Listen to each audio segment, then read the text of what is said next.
Good morning चन everyone. हम पढ़ रहे हैं इनकम टैक्स, चैप्टर चल रहा है पीजीबीपी और इसमें हम डेप्रिसिएशन पढ़ रहे थे। तो डेप्रिसिएशन का टॉपिक हमने कंप्लीट कर लिया। कुछ इंपॉर्टेंट पॉइंट्स मैं बता देता हूँ जो हर क्वेश्चन में काम आएंगे। Depreciation block of asset concept पे एप्लीकेबल होगा, मतलब परचेज और सेल पे दिन नहीं गिनना। जो परचेज कर रहे हैं उसको प्लस कर दो।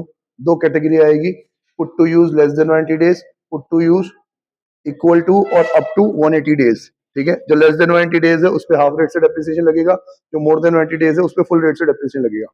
सेल के टाइम पे डेप्रिसिएशन नहीं लगाएंगे, उस जितने में सेल किया सेल वैल्यू माइनस कर देंगे, रिमेनिंग ब्लॉक पे डेप्रिसिएशन लगेगा। ठीक है, दो केसेस में डेप्रिसिएशन नहीं लगता, एक्सट्रीम सिचुएशंस, या तो असेट बाकी ना रहे या वैल्यू बाकी ना रहे। असेट बाकी ना रहे मतलब उस ब्लॉक में जितने भी आइटम्स थे सारे सेल कर दिए आपने, तो हम ब्लॉक की वैल्यू नील कर देंगे, डेप्रिसिएशन नहीं लगाएंगे। वैल्यू बाकी ना रहे मतलब कुछ ही असेट्स बेची, सारी असेट्स नहीं बेची, कुछ ही असेट्स बेची, लेकिन इतने ज्यादा में बेच दी कि सेल वैल्यू अगर माइनस करने जाता हूं तो ब्लॉक की वैल्यू वाइप आउट हो जाती है, तो हम वापस से ब्लॉक की वैल्यू नील कर देंगे। ब्लॉक की वैल्यू नील कैसे करते हैं कि जो परचेज प्लस करने के बाद टोटल डब्ल्यूडीवी है वो टोटल डब्ल्यूडीवी हम माइनस कर देंगे एज अ सेल प्राइस। ठीक है, फिर हमने पढ़ा कि ब्लॉक ऑफ असेट कंसेप्ट में डेप्रिसिएशन की रेट क्वेश्चन में गिवन है, आप इनकम टैक्स में गिवन है। बिल्डिंग पे 10%, फर्नीचर पे 10%, प्लांट एंड मशीनरी पे 15% और कंप्यूटर इक्विपमेंट्स पे 40%। ये वो रेट्स हैं जो हर क्वेश्चन में आती है। इसके सिवा जो दूसरी रेट्स है वो इतनी इंपॉर्टेंट नहीं है, पर आपको पढ़ के जरूर जाननी है। इंटेंजिबल एसेट्स का 25% भी क्वेश्चन में अक्सर आता है। आज का हमारा टॉपिक है एडिशनल डेप्रिसिएशन। तो पहले तो इस टॉपिक के आगे लिख दो, not allowed under new tax regime. Additional depreciation not allowed under new tax regime.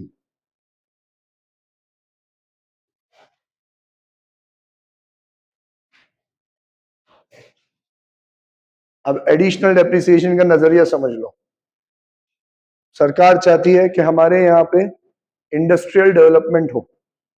Industrial development कैसे होगी कि जब हम इंडस्ट्रीज सेटअप करेंगे और इंडस्ट्रीज की प्लांट एंड मशीनरी लाएंगे, तो कोई भी एसएससी जो कोई चीज मैन्युफैक्चर करता हो वो अपने फैक्ट्री में काम में आने वाली कोई सी भी प्लांट एंड मशीनरी परचेज कर रहा है, तो उसके ऊपर हम एडिशनल डेप्रिसिएशन, नॉर्मल डेप्रिसिएशन जो आपको मिलता है वो तो मिलेगा ही सही, लेकिन फर्स्ट ईयर में जिस साल आपने वो मशीन परचेज करी उस साल में जितने की मशीन परचेज करी है उसका 20% एडिशनल डेप्रिसिएशन देंगे।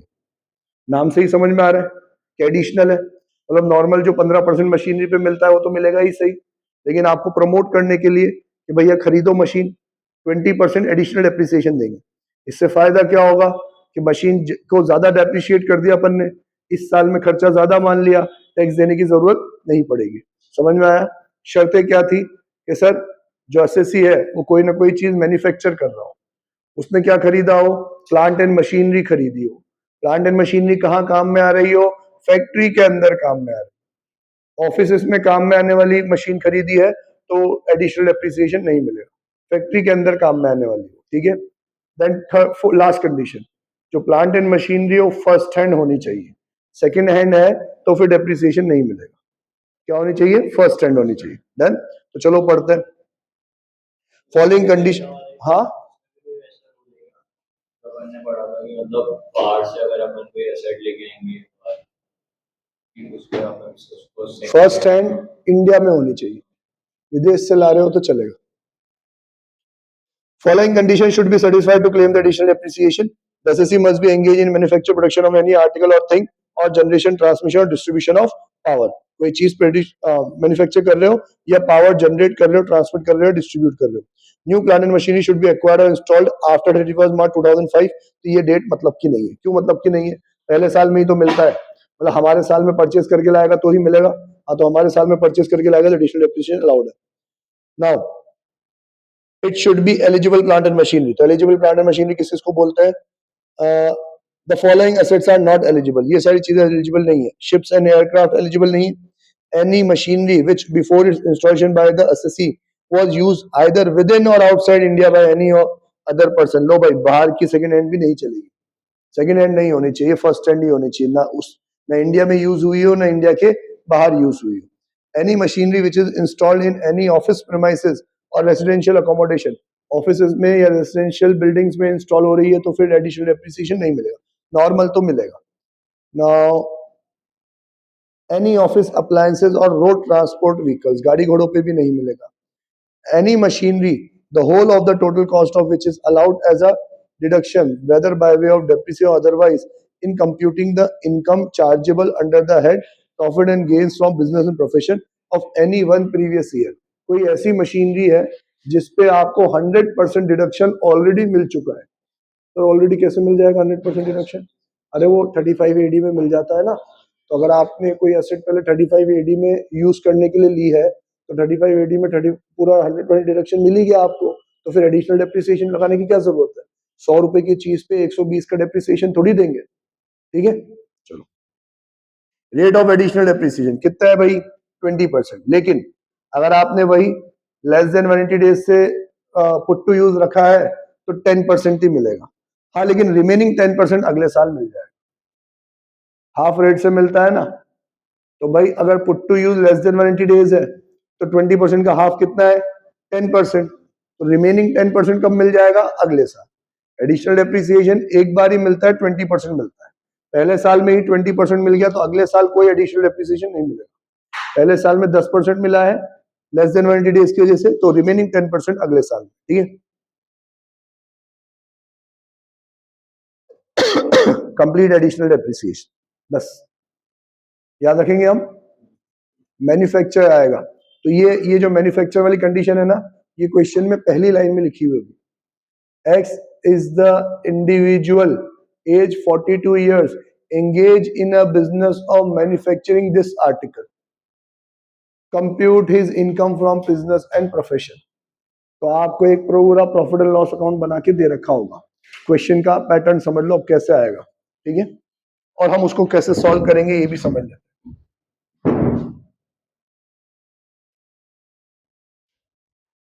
क्वेश्चन है ना, क्वेश्चन फाइनेंशियल स्टेटमेंट में एडजस्टमेंट की तरह आएगा. इन लोगों ने आपको ये P&L अकाउंट बना के दे रखा होगा. 1 2 3 4 5 इनकम दे रखी होगी और दुनिया भर के खर्चे दे रखे होंगे. ठीक है, और यहाँ दे रखा होगा 2 नेट प्रॉफिट. हमें कह रहे हैं कि पीजीबीपी की इनकम निकालो और खुद ने P&L अकाउंट बना के दे रखा है. पर इनका जो P&L अकाउंट है ना, उसमें बहुत सारी कमियां होंगी. कुछ ऐसी इनकम दे रखी होगी जो पीजीबीपी में टैक्सेबल होती ही नहीं है. जैसे रेंट की इनकम होगी तो भाई ये तो हाउस प्रॉपर्टी में जाएगी. जैसे कहीं से डिविडेंड या इंटरेस्ट की इनकम होगी तो ये तो अदर सोर्सेस में जाएगी. किसी असेट को सेल करने की इनकम होगी तो सर ये तो कैपिटल गेन में जाएगा. तो ऐसी इनकम जो ऑलरेडी हम जो पीजीबीपी का टैक्सेबल का पार्ट नहीं है फिर भी इन्होंने ले रखी होगी. यहाँ पे दुनिया भर के खर्चे दे रखे होंगे. मैक्सिमम खर्चे अलाउड होंगे, लेकिन कुछ खर्चे ऐसे होंगे जो डिसअलाउड होने चाहिए, फिर भी इन्होंने खर्चा मान रखा है. तो इसका मतलब इनका ये जो नेट प्रॉफिट है वो क्या है? गलत है. अब ये दो तरीके से सॉल्व हो सकता है. जैसे आपको कैश फ्लो सॉल्व करना सिखाया था, एक डायरेक्ट मेथड और एक इनडायरेक्ट मेथड. डायरेक्ट मेथड में तो अब मैं क्या करता हूं कि इसमें से जो जो इनकम पीजीबीपी में आने लायक है ही नहीं उनको नहीं लेता हूं. जो इनकम पीजीबीपी में आने लायक है उनको इनकम मान लेता हूं. ये मेरी टोटल इनकम हो गई. और खर्चे साइड में भी यही करूंगा. जो जो खर्चे अलाउड नहीं है उनको छोड़ दो, जो जो खर्चे इसमें अलाउड है उनको ले लो. बस उन सारे खर्चों को इस इनकम में से माइनस कर दूंगा. तो मैंने मेरा करेक्ट प्रॉफिट खुद ने निकाल दिया. ये कौन सा है? Direct method. सही इनकम ली, सही एक्सपेंसेस. पर यार वापस से सारी चीजें, इतनी सारी चीजें लिखना ये टाइम का वेस्टेज माना जाता है. तो सॉल्यूशन में हम इनडायरेक्ट अप्रोच यूज करते हैं. इनडायरेक्ट अप्रोच क्या करेगा? अब यहाँ दिमाग लगेगा. इनडायरेक्ट अप्रोच में हम ये वाला नेट प्रॉफिट को बेस मानेंगे कि भैया ये जो आपका नेट प्रॉफिट है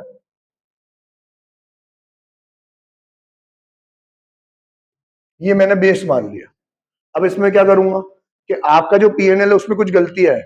80% तो सही है, 20% ही तो गलत है. तो जो 20% को सुधारना है वो सुधारूं कि 80% पूरा नया लिखूं? 20% को सुधार लो ना यार. कि तुमने कुछ इनकम ऐसी ले रखी है जो पीजीबीपी में टैक्सेबल ही नहीं है, तो हटाओ उन इनकम को. उन इनकम को हटाऊंगा तो मेरा प्रॉफिट क्या हो जाएगा? कम हो जाएगा. तो उन इनकम्स को मैं क्या कर दूंगा? Less. Income not taxable under PGBP but credited to P&L. ठीक है, ऐसी इनकम जो पीजीबीपी में टैक्सेबल नहीं है, पर तुमने पीएनएल में क्या कर रखी है, क्रेडिट कर रखी है, तो ऐसी इनकम को मैं हटा देता हूं। लो, फिर खर्चे में आता हूं। तुमने 80 सारे खर्चे ले रखे हैं, 80% तो अलाउड है, उसको मुझे छेड़ने की जरूरत नहीं है। जो 20% डिसअलाउड होने चाहिए थे, पर तुमने खर्चा मान रखा है उनको मैं क्या कर दूंगा, डिसअलाउ कर दूंगा। तो डिसअलाउ करूंगा तो क्या होगा, आपका खर्चा कम हो जाएगा। खर्चा कम हो जाएगा तो प्रॉफिट आपका बढ़ जाएगा ना। तो मुझे ऐसे खर्चे क्या करने हैं, ऐड करने हैं। यहां लिखूंगा expenses not allowed but debited to PNL. तो इन खर्चों को वापस से ऐड कर दो। क्लियर। फिर ये नेट प्रॉफिट के नीचे आपको अदर इन्फो देंगे। ये अदर इन्फो अलग अलग लेवल की होगी। इनकी वजह से क्वेश्चन काफी ज्यादा ट्रिकी, डिफिकल्ट हो जाता है, लेंथी भी हो जाता है। ये अदर इन्फो अब 1 2 3 4 5 6 7 अलग अलग होंगी। ये 4 चीज समझाएगी आप। पहला इन्फो कुछ ऐसे एक्सपेंस के बारे में होगी जो ये जस्टिफाई करती होगी कि ये खर्चा क्या है, अलाउड है, और मैं देख रहा हूं कि हाँ तुमने इसको अलाउ भी कर रखा है, तो खर्चा अलाउड होना चाहिए। तुमने अलाउ कर रखा है तो वेल एंड गुड, मुझे कुछ करने की जरूरत नहीं है। इग्नोर करूंगा कि नहीं करूंगा, समझ में आया कि नहीं। कुछ खर्चे की इंफॉर्मेशन ऐसी होनी चाहिए, ऐसी होगी कि ये वो खर्चा है जो अलाउड होना चाहिए, जो अलाउड होना चाहिए, पर तुमने पीएनएल में ले ही नहीं रखा।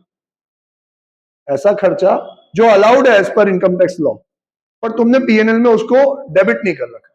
तो सर डेबिट करना चाहिए ना, तुम्हें खर्चा मानना चाहिए, खर्चा मानना चाहिए। खर्चा बढ़ाओगे अब तो इनकम आपकी क्या हो जाएगी, कम हो जाएगी। तो अब मैं उसको वापस से क्या करूंगा, यहाँ पे लेस करूंगा।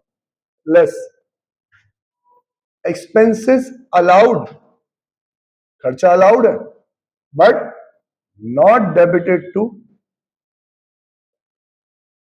पीएनएल। इन खर्चे को मैं क्या कर दूंगा, लेस कर दूंगा। समझ में आया। ज्यादातर इंफॉर्मेशन वही होगी। फिर जब 2 इंफॉर्मेशन खर्चे के बारे में आई ना, तो 2 इंफॉर्मेशन इनकम के बारे में भी आएगी। एक उस इनकम से रिलेटेड इंफॉर्मेशन जो ऑलरेडी पीएनएल में है और बस वो जस्टिफाई कर रहा है कि यार ये इनकम इस चीज की है। तो हम सोच रहे हैं क्या कि यार ये इनकम तो वाकई में पीजीबीपी की इनकम है और इसने ऊपर ले भी रखी है, तो हम क्या करें, अब ले तो रखी है तूने इनकम, बिल्कुल सही कर रखा है, कुछ भी करने की जरूरत नहीं है, तो ये भी क्या होगा, इग्नोर। तो ज्यादा क्वेश्चन तो इस वजह से ट्रिकी हो जाता है कि ऐसी इंफॉर्मेशन एडिशनल दे रखी होती है कि जिसका कोई रिलेवेंस होता ही नहीं है। सर वो अलाउड है, वो खर्चा तुमने अलाउ कर भी रखा है, तो हमारा कोई रोल थोड़ी बचता है। ये तो बस कंफर्मेशन है। जो अपनी नॉलेज पे बिल्कुल कॉन्फिडेंस होगा कि भैया हाँ ये सही कर रखा है इन्होंने, वो कुछ भी नहीं करेगा। और जिसके मन में डाउट होगा, अरे यार इसने एडिशनल इन्फॉर्मेशन दी है, कुछ तो इसका रोल होगा, ये अलाउड डिसअलाउड ही होगी तभी ये इन्फॉर्मेशन दे रखी, ऐसे उनके ट्रैप में नहीं फंसना। वो तो दोनों तरीके से देते हैं, उसके बारे में भी लिखेंगे जो अलाउड है, उसके बारे में भी लिखेंगे जो अलाउड नहीं है। अब कुछ इंफॉर्मेशन ऐसी होगी, सर ऐसी इनकम जो अलाउड होनी ही नहीं चाहिए मतलब पीजीबीपी की इनकम नहीं होनी चाहिए, फिर भी तुमने पीएनएल में ले रखी है, तो सर हटा दी ना मैंने उन इनकम। ठीक है। अब ऐसी इनकम जो आपको पीजीबीपी की इनकम माननी चाहिए पर आपने पीएनएल में क्रेडिट नहीं कर रखी, तो उसको मैं अगर पीजीबीपी की इनकम मानूंगा तो मेरा प्रॉफिट बढ़ जाएगा कि नहीं बढ़ जाएगा, बढ़ जाएगा। तो फिर मैं यहाँ क्या करूंगा, अब इधर लिखूंगा add income taxable under PGBP not credited to PNL. ठीक है, तो ये ऐड कर दूंगा। ठीक है। अब कुछ इंफॉर्मेशन ऐसी होगी जो इनकम या एक्सपेंस के अमाउंट को एडजस्ट करेगी।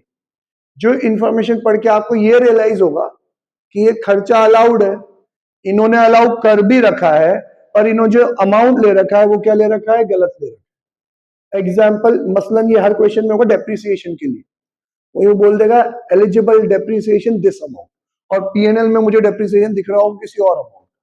एक एग्जांपल लेके चलते हैं, पीएनएल में डेप्रिसिएशन दिख रहा है 80,000 का, और ये कह रहे हैं depreciation as per section 32 is ₹1,00,000। तो इसका मतलब क्या हुआ, 1,00,000 का खर्चा अलाउड है और तुमने पीएनएल में कितना ले रखा है 80, तो मुझे 20,000 रुपए और अलाउ करने हैं कि नहीं करने। ये वो 20,000 रुपए हो गए जो खर्चा तो अलाउड है और तुमने पीएनएल में क्या नहीं कर रखा, डेबिट नहीं कर रखा। तो हम यहाँ लिखेंगे less expenses allowed but not debited to PNL, कितना, ओनली 20,000। देन इसके दो अप्रोच होते हैं, एक तो ये शॉर्टकट वाला अप्रोच जिसमें सिर्फ 20,000 आपने क्या कर दिया, अलाउ कर दिया, और एक गधा टेक्निक।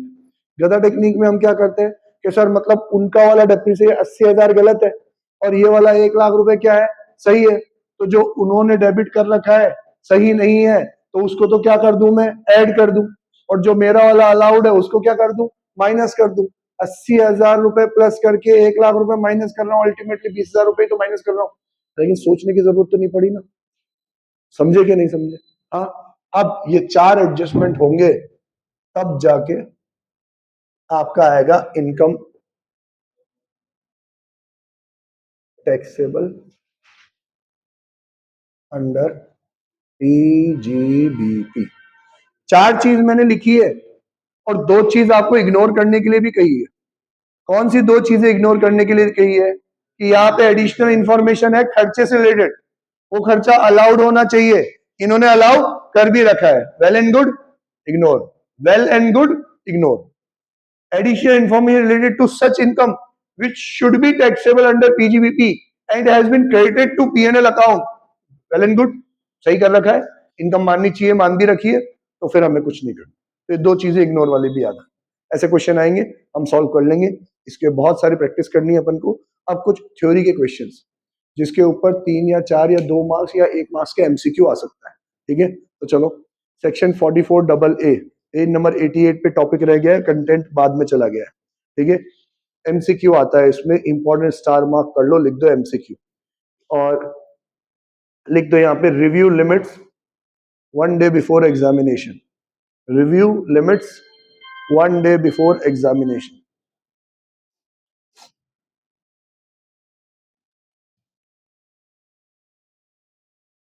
अब बेटा टॉपिक का नाम पढ़ो, क्या लिखा हुआ है, compulsory maintenance of books of account.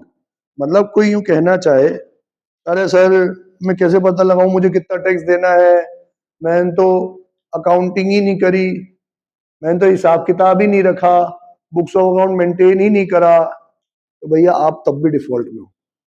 Income tax का सेक्शन 44 डबल ए ये कहता है कि आपको compulsorily books of account maintain करके चलना पड़ेगा, खाते बही तो बनाने पड़ेंगे।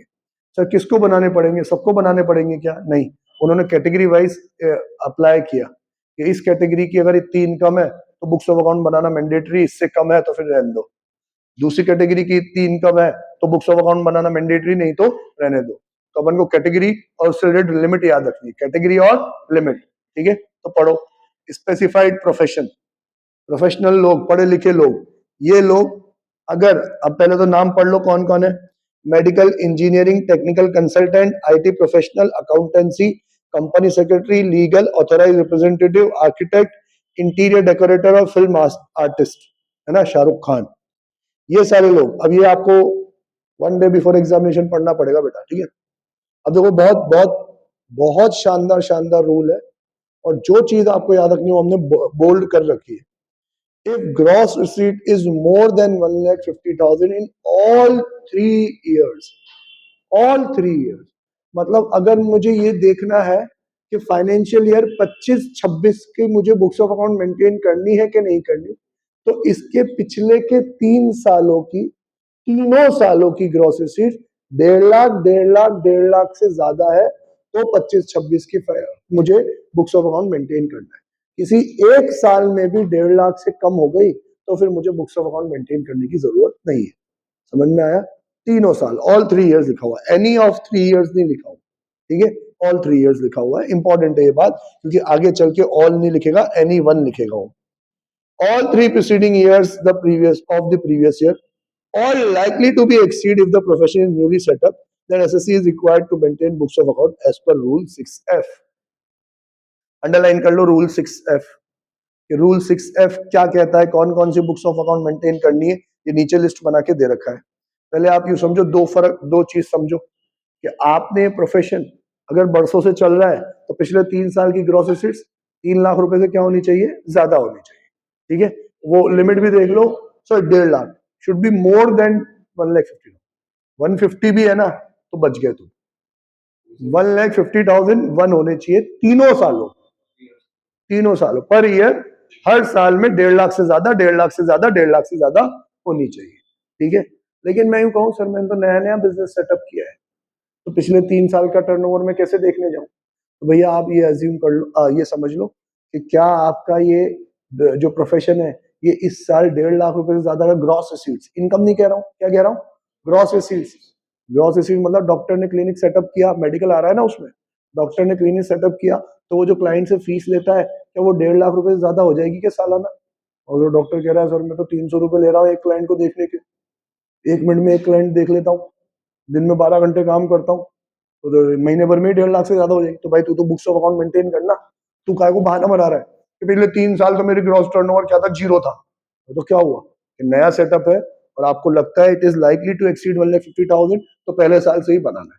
ठीक है, हाँ लेकिन पहले साल में तुमने बुक्स ऑफ अकाउंट तो बना दी, लेकिन सर पिछले साल उस साल में 1.5 लाख नहीं हुई, तो फिर अगले साल तुम्हें क्या लगता है हो जाएगी कि नहीं हो जाएगी? सर जब पिछले साल नहीं हुई तो इस साल भी नहीं होगी, मुझे तो नहीं लगता, मत बनाओ। तीसरे साल में सर नहीं होगी, मत बनाओ। अब तीनों ही साल में 1.5 लाख से ज्यादा नहीं हुई तो चौथे साल में भी मत बनाओ। फिर जैसे ही होगी तो सर अब 5वें साल में, क्योंकि पिछले के 3 साल 1.5 लाख नहीं थी तो मैंने 5वें साल में बुक्स ऑफ अकाउंट तो नहीं बनाई पर 1.5 लाख को क्रॉस कर गई, है ना? तो अब एक साल में क्रॉस हुई, तीनों साल में तो क्रॉस नहीं हुई, तो अगले साल भी नहीं बनाऊंगा, फिर भी क्रॉस हो गई। सर 2 साल में क्रॉस हुई, तीनों साल में तो नहीं हुई, तो मैं तो नहीं बना रहा हूँ, तो तीसरे साल में भी क्रॉस हो गई। अब तो बच्चों तीनों साल में क्रॉस हो गई ना, तो चौथे साल में तो मैंडेटरी तेरे को बनाना ही पड़ेगा। ठीक है सर, बुक्स ऑफ अकाउंट का मतलब क्या होता है? तो देख समझा रखा है कि बुक्स ऑफ अकाउंट में कौन कौन सी बुक्स बनेगी। कैश बुक बनाना जरूरी है, journal in case of mercantile system मतलब ड्यू बेसिस पे अकाउंटिंग करते हो, आउटस्टैंडिंग प्रीपेड रिकॉर्ड करते हो तो जर्नल बनाओ। ड्यू बेसिस पे नहीं बना रहे ना, कैश बुक चलेगा, क्योंकि आप तो अकाउंटिंग ही कौन सी फॉलो कर रहे हो, कैश बेसिस। तो जो रिसीव्ड हुआ वही इनकम है, जो पे किया वही खर्चा है, तो फिर जर्नल नहीं बनाओगे तो चलेगा। ठीक है, देन लेजर्स मेंटेन करने जरूरी है। अब देखो ये 5 4 5 6 इस पे एक मार्क्स के एमसीक्यू आ चुके हैं already. Carbon copies of bills issued by the SSC serially numbered for an amount more than 25,000। अगर आप 25 रुपए से ज्यादा का बिल ले रहे हो, फीस चार्ज कर रहे हो, तो आपको उस बिल्स की कार्बन कॉपीज रखनी पड़ेगी। मतलब मैं डॉक्टर हूं, तू मेरा इलाज कराने आया, मैंने तुझसे कितने पैसे लिए? 200 रुपए। तो तुझे जो बिल दिया ना मैंने बना के, उसकी कार्बन कॉपी मुझे मेंटेन करके रखनी पड़ेगी। ठीक है, then original bills issued original bill issued to the SSC for expenditure of more than 50 rupees. 50 रुपए से ज्यादा का आपने खर्चा किया है, आपको भी तो बिल मिला होगा सामने वाले की तरफ से, तो बिल भी संभाल के रखना है आपको। इन case of medical professional additional books, अब सर वो आप डॉक्टर का एग्जांपल दे रहे हो, तो डॉक्टर कहाँ का बिल देता है हमको?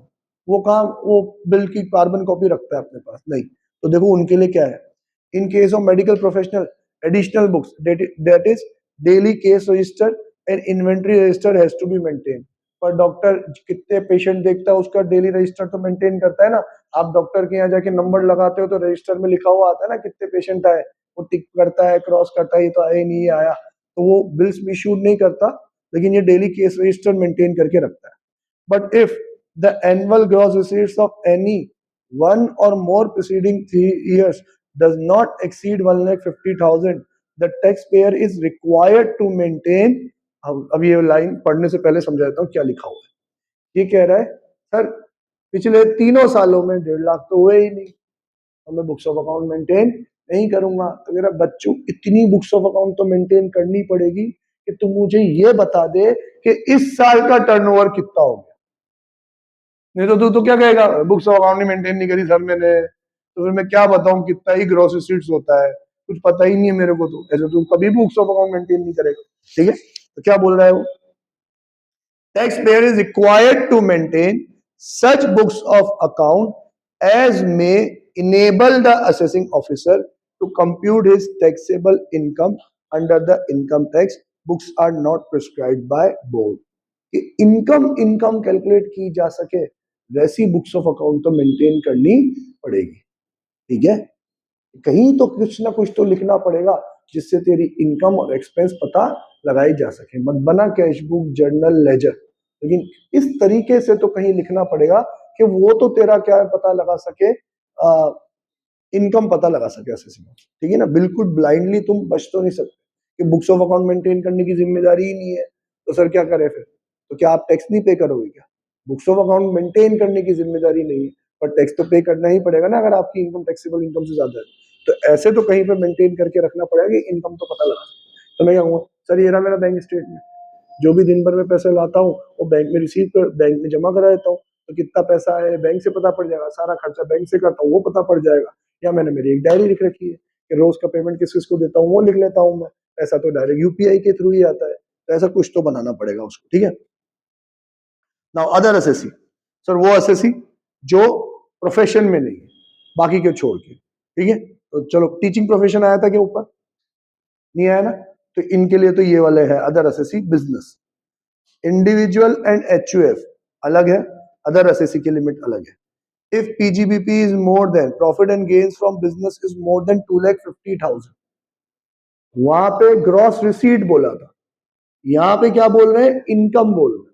तो उनकी तो कितनी छोटी सी लिमिट दे दी यार तुमने, उनकी तो ग्रॉस रिसीट ही 1.5 लाख दे दी, तो इनकम तो और भी कम होगी। और यहाँ इनके लिए तो इनकम क्या कह रहे हो कि पीजीबीपी से इनकम कितनी होनी चाहिए?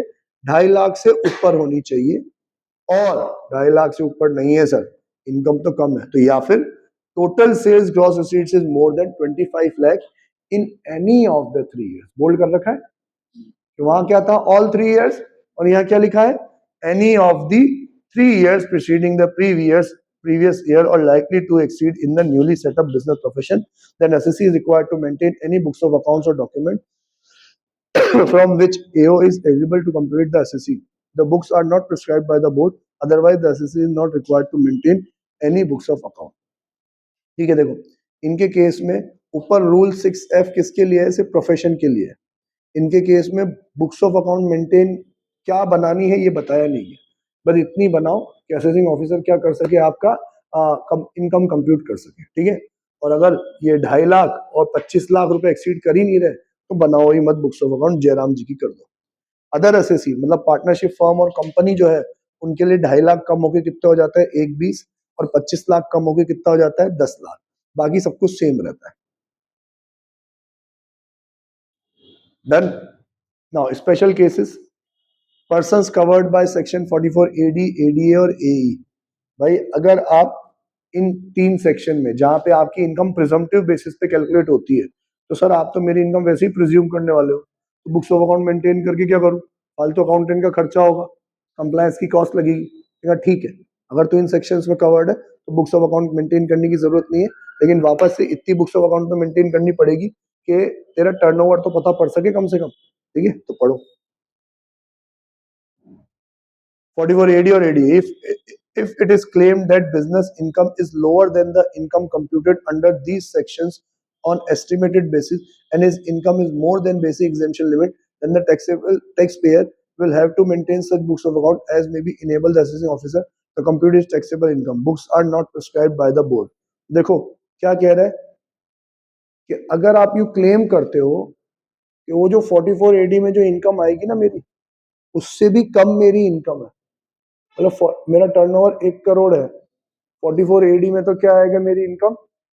8% आएगी, 8 लाख, और मेरी इनकम तो 8 लाख से भी क्या है? कम है। तो भाई तेरे को बुक्स ऑफ अकाउंट सारी मेंटेन करनी पड़ेगी। अगर आप ये क्लेम करना चाहते हो तो मेरी इनकम तो प्रिजम्पटिव बेसिस से भी क्या आ रही है? कम आ रही है, तो बुक्स ऑफ अकाउंट मेंटेन करनी पड़ेगी आपको, ठीक है। नहीं होगा ना ऑप्शन, नहीं होगा, लेकिन बुक्स ऑफ अकाउंट मेंटेन करनी पड़ेगी आपको, ठीक है। Then assessing assessee claiming lower income under section 44 AE हो गया। 44 AD 4, assessee is covered by section 44 AD or 4 when 44 AD is break and assessee cannot opt 44 AD for next 5 years। तो भाई अब आपकी इनकम कितनी भी हो आपको बुक्स ऑफ अकाउंट मेंटेन करनी पड़ेगी। वो 5 साल वाला बात थी ना कि एक बार आप 44 AD से बाहर निकले तो अगले 5 साल तक अंदर नहीं जा सकते, वो वाली बात। Note, the prescribed books of account shall be kept and maintained for a period of 6 years from the end of the assessment year. 6 साल तक आपको बुक्स ऑफ अकाउंट मेंटेन करके रखनी पड़ेगी। Then penalty under section 271 failing to maintain BOA shall attract the penalty of 25,000। ₹25,000 की penalty अलग लगेगी। अब सानिध्य विजयवर्गीय अगर यूं सोचे, ये तो बढ़िया है sir, books of account maintain नहीं करते, 25,000 की पेनल्टी दे देंगे। यही तो लिखा हुआ है उसमें कि बुक्स ऑफ अकाउंट अगर आपने मेंटेन नहीं किया तो पेनल्टी कितनी लगेगी, 25,000। तो बढ़िया है ना सर। तो बेस्ट जजमेंट असेसमेंट होता है इसके लिए। क्या होता है? बेस्ट जजमेंट असेसमेंट, कि तुमने बुक्स ऑफ अकाउंट तो मेंटेन ही नहीं करी, तो असेसिंग ऑफिसर के पास कोई बेसिस तो है ही नहीं तुम्हारी इनकम कैलकुलेट, तो उसके मन में जो आएगा ना, जो उसको सही लगेगा, वो तुम्हारी इनकम मान सकता। मतलब वो किताब में नहीं लिख सकते ना कि तुम उसको पैसे खिला दोगे तो फिर वो नहीं मानेगा इनकम। ये कैसे लिखेंगे बुक में? No comments. चलो 44 AB लास्ट टॉपिक पीजीबीपी का, उसके बाद खत्म, संपला बस। अरे अभी रुक जाओ, क्वेश्चंस आएंगे तब बड़ा लगेगा तुम्हें।